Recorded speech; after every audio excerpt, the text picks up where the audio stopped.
Well, these and other issues, Maokwe, are still lined up in your next conversation. Indeed, they are. And we have joining us in the studios here this morning, Mr. Akande, who is former spokesperson, former presidential spokesperson. Good morning and welcome. Good morning, Maokwe. Well, it would seem, I hate to use it, it's becoming a cliche of sorts, you know, 1 week, one trouble. You know, last week we're dealing with what was happening in the National Assembly. This week we're looking at, you know, the president springing this out from the blues, because even the most avid political actors will say they did not see this coming. We had been watching Rivers for a while, but it was mostly the drama internally. We didn't realize that the president was going to intervene this way. Was it the same with you?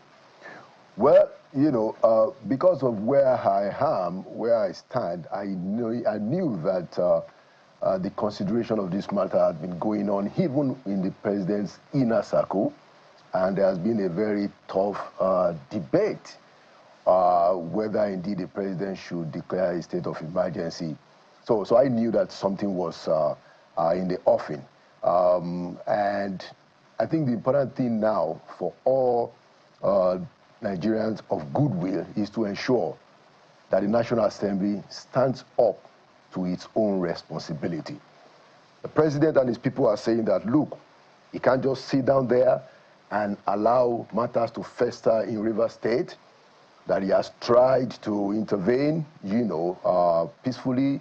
They didn't listen to him, and he felt compelled, and like he said himself, that, you know, he can't just sit down. Now, many people disagree with the declaration, and even more people disagree with the fact that the president is suspending elected officials. I also disagree with a system, a democratic system, enabling the president to sack a governor or a state assembly. I mean, especially when it's even a federal system. A federal system means that free people coming together to form a nation, different people. And they say that, look, we will take care of our local affairs. Let us determine what are the national affairs. So you can't have a president, and this is not about President Tinubu or whoever, or Obasanjo. You cannot have a president in a democracy, and then you cannot have a president in a federal system sacking a governor or sacking any elected official. It is a misnomer, completely misnomer. But the president said, look, I can't just sit down here, you know, I have to do something. Fine. It is now the responsibility of the National Assembly to say, not that far. Otherwise, we are jeopardizing two important things that bring us together. We are jeopardizing the democracy based on the Constitution, and we are jeopardizing the idea of a federal system of government. It is completely, in my own view, it is untenable for the president, a president, you cannot sack somebody who was elected. So it would seem that the big issue right now is not so much, because yes, indeed, people have been saying, you hear it in different quarters, oh, this thing doesn't calm down, if things don't, you know, pipe down in Rivers, the president might be forced to declare a state of emergency. You hear that, you know, but people also know that in our recent history, in the recent history of the declaration of state of emergencies, the principal actors, the governors, the elected officials, usually have been left in office. I think what has surprised a number of people is the fact that the elected officials were suspended. Even though, I mean, looking at what the NBA says, they even think that the situation in Rivers had not reached the political threshold for a declaration of that state of emergency, much as the president is empowered to do so. Yeah. But those who, you know, some people have made a distinction. They say, well, it is well within his prerogative to declare that. However, you know, what they really take issue with is the suspension, which they say is unconstitutional. There is no provision of the... But I'm trying to imagine a situation where the president went ahead to declare a state of emergency and the political actors are still very much in power. What exactly would that look like? Well, so, in my view, the president has not done enough politically to resolve the Rivers question. Secondly, there is the perception that the president is biased in favor of his own minister. So, when you have those two things, I would have expected the president to be more circumspect and more prudent in what he was going to do. The president ought to call for a last time a meeting of 3 people in the room, himself, Wike, and Fubara, where he could have read to them the Riot Act and give them a deadline. He didn't do that. He had that option. They said, oh, well, he's done it once or twice and they didn't listen. Before you get to the point that you think that you have to declare a state of emergency and you have to assume the powers that are not clearly stated that the president has to fire a sitting governor and cancel an entire state assembly. You needed to call those 2 guys and say, look, I mean, you guys are frustrating stuff. I am going to have to take the hard decisions. And then give them some time. The president didn't do that. So it would seem that the president knew what he was going to do, and when he felt he should do it, he did it.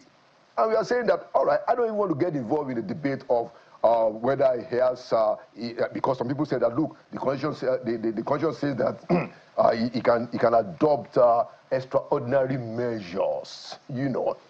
Even if the Constitution were to say that he can adopt extraordinary measures and that intended that he could remove elected officials, there ought to have been a set of guidelines on how that ought to be done. But don't let us get bothered in that argument. We now have the National Assembly. The National Assembly, they have to rise to the occasion. They have to save our democracy. Well, we'll come to the National Assembly shortly, Mr. Akande. The question I posed is, what would it have looked like if the president were just to declare a state of emergency in Rivers State? What would that mean? Oh, well, of course, it means that in the areas that the president felt that the law and order was going to break down, they will adopt extraordinary measures, you know, sending the soldiers, you know, do something that is not along the regular day-to-day security routine. Is that possible with you know, elected officials still very much in place? Well, the elected officials were put there by people who voted for them. Indeed. Sovereign people, free people. So the president, in a constitutional democracy, does not have the powers to say, look, all of you people in Rivers State, you don't know what you are doing. You gave these people 4 years. I'm taking it away for 6 months. No! We should never allow authority that. That's why I said, Malpe, earlier, that the president had the option of sitting down with these guys, and he didn't do that. You know, people had actually questioned, I think it was, we saw that, I don't know if you saw it, I imagine that you did, the former presidential political advisor, Ms. Babafemi Ojodu, wondering, you know, who's advising the president? I mean, that was the statement that he issued. And people were a little curious when he didn't hear from the AGF. But the day after the AGF, you know, addresses pressmen, you know, defending very strongly. And he was even present when the president was swearing in this new administrator, perhaps showing that, you know, the president is well within the realm of law, even though it's still very much in contention. But do you think, because we understand that there was a security meeting before the president gave his broadcast. Right. What do you think that there was some intelligence that we were not privy to that was discussed at that meeting that necessitated these extraordinary measures before they were taken? No, well, it's possible. You know, I will expect that the president knows more than all of us because where he sits, you know, he gets all the information that many of it that cannot be divulged. So I imagine that there might be. It's very possible. But the greater factor, the more important thing is we agreed in Nigeria to a constitution. We agreed in Nigeria to a federal structure that constrains, and that's the point about the rule of law. Look, President Bola Ahmed Tinubu was the one that taught us about this. And let me say that on national television. It was Bola Ahmed Tinubu that all of us were following to develop this idea and understand what federalism is more and more, and understand what constitutional democracy means. So, and we have seen him in his better days be the one to say that, no, that cannot happen under the time of Jonathan. So, we need to help him now because he needs to be cautioned. Somebody needs to say, Mr. President, you have other options. And that's why I'm saying that the National Assembly now has to rise up to the occasion. If the National Assembly fails, then we should just understand that we don't have a democracy in Nigeria. What we have is a tyranny, a dictatorship that we elected by ourselves. The National Assembly must resist the suspension. If the state of emergency needs to go on, I don't have a problem with that. If the president has certain information, like you said, that we don't know, state of emergency can go on. But you cannot suspend an elected governor on the principle. You cannot suspend a state house of assembly on the principle. That is those are the pillars. Those are the pillars upon which our country, our federal republic are based. We shouldn't have a president who can ask the governor to go and sit down. No. Do you think, because, I mean, you've talked about how the president, under the, his political platform, then it was ACN, then much later the APC, and we still remember, because this is very recent history, what transpired when President Goodluck Jonathan declared a state of emergency in the 3 states of the Northeast affected by Boko Haram. And we remember the hue and cry as to how the elected officials were supposed to remain in office, and this was the cry made by the APC. But today, the APC releasing a statement defending what the president has done. And even asking for an extension of the same thing to Osun State. Yes, they're saying that, look, the president is well within his right, that this actually started with the Supreme Court, calling the current governor a despot. So do you think that this is a clash of all of us, not all of us, the political actors, the political actors not agreeing as to what a democracy is? Because here, I'm looking at the president's statement, and he's talking about how it's a democracy we all fought for. And the NBA is also saying, Mr. President, this is illegal, this is unconstitutional. Yet, the APC is arguing that this actually started from the pronouncements of the Supreme Court. Yeah, I mean, so you are right that it's a contest among our political elite. But the most important thing today is that the president needs help. He needs to be constrained for his own legacy.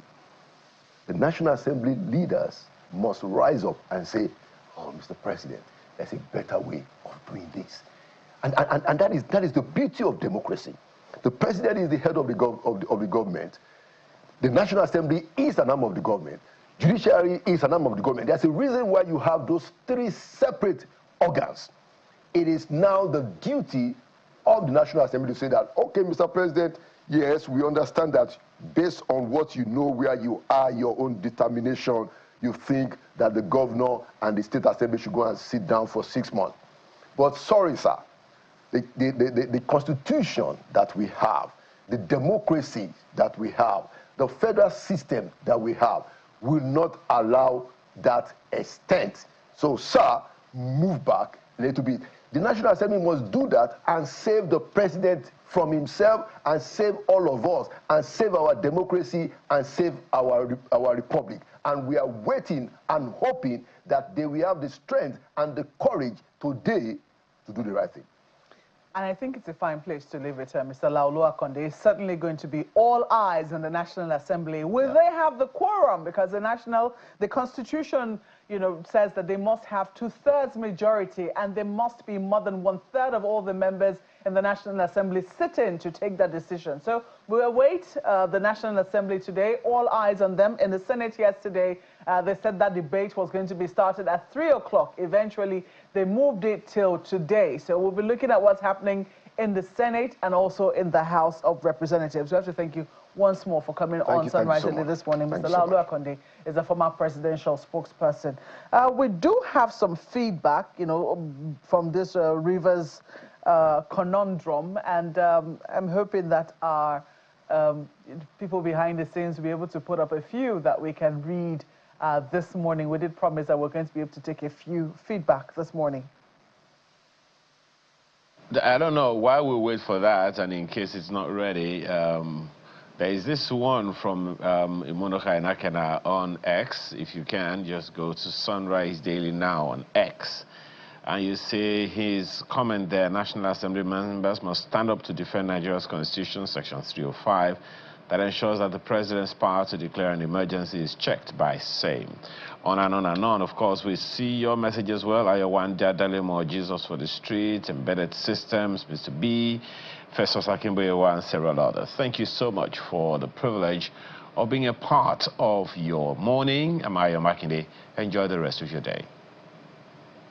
I must apologize that didn't come up, but thank you so much for watching and for always sending it in regardless. I'm Maupe Ogun Yusuf. Keep your eyes on the National Assembly.